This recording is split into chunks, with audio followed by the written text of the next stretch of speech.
Jonathan Schrager for Stretty News TV. I'm joined today by Phil Brown of Sirius XM. First of all, Phil, how are we doing? Pleasure, Jonathan. Thanks for having me on. Oh no, thanks for coming on. First of all, obviously, we're here now just prior to the first game of pre-season. There's a palpable buzz in the air. I think Reds generally are very positive about this season, given the signings we've made already. Yeah, absolutely. Very positive.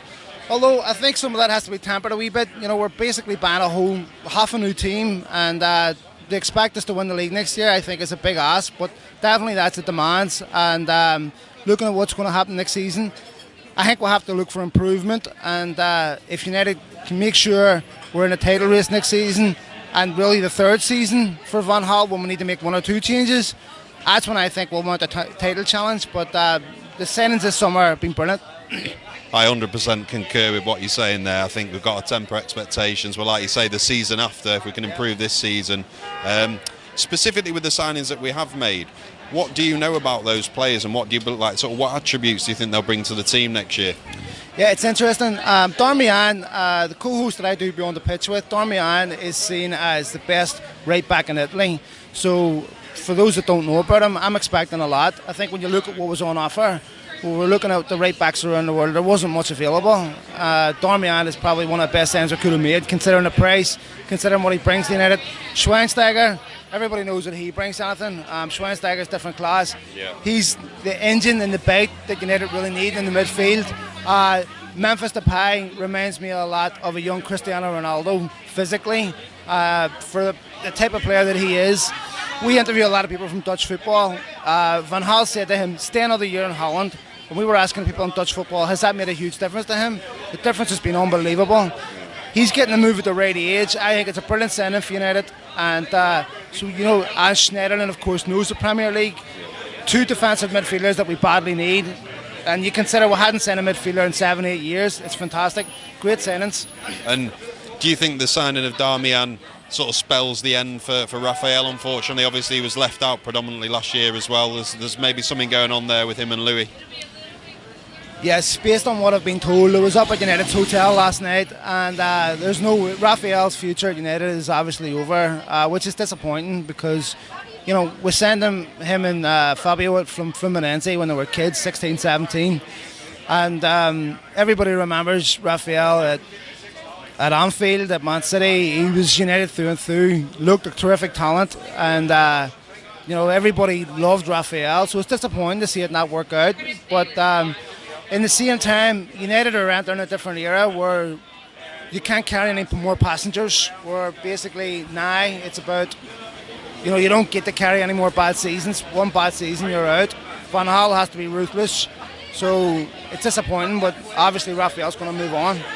And what more additions do we need? Obviously, up front with the departure of both RVP and Falcao, we maybe look a little bit short there. Presumably a striker is on the list. Which striker would you like to see come to United?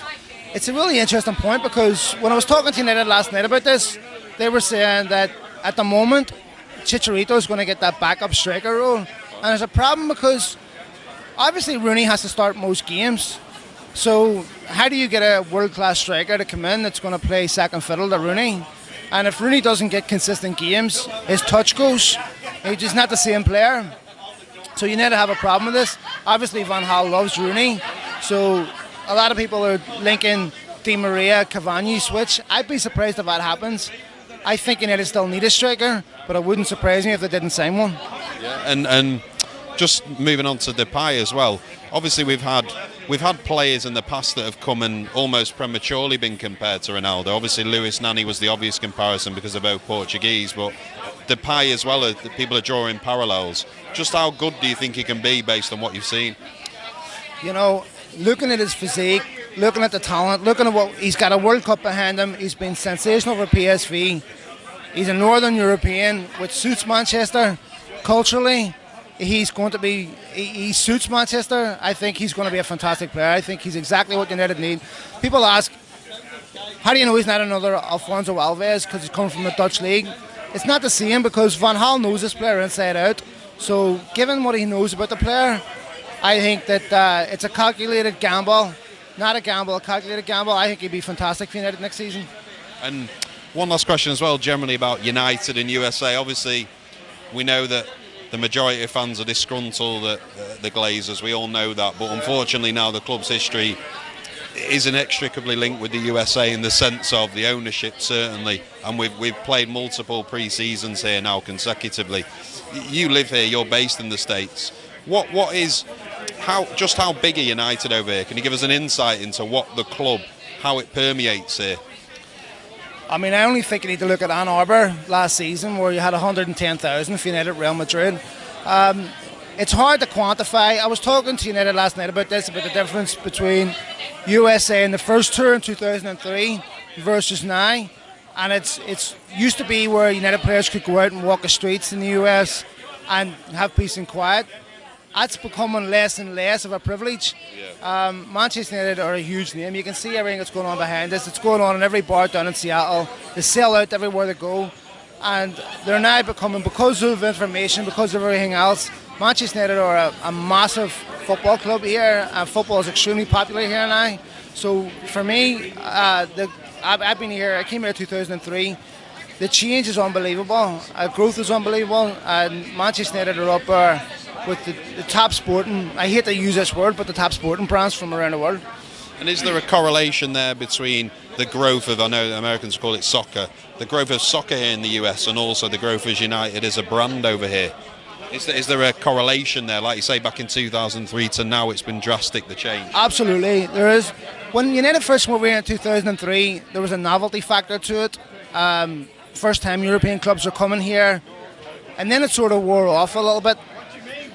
The guy that organises all these tours, Charlie Stellatano, is someone I work with on Sirius. The most important name for him to bring here is Manchester United, because Manchester United, 9 times out of 10, guarantee sellouts. The popularity of the sport here has grown exponentially. Some of that is down to the fact that it's easier to watch football here than what it used to be. Yeah. The participation numbers of football here is incredible. Some of the concerns about concussions in NFL, people are looking for different sports, and obviously the fact that United come from an English-speaking country, which makes it easier to resonate. So yeah, there's a correlation, and for Manchester United, this is a huge market for them. Absolutely. Well, really appreciate the time today, Phil. Thank you.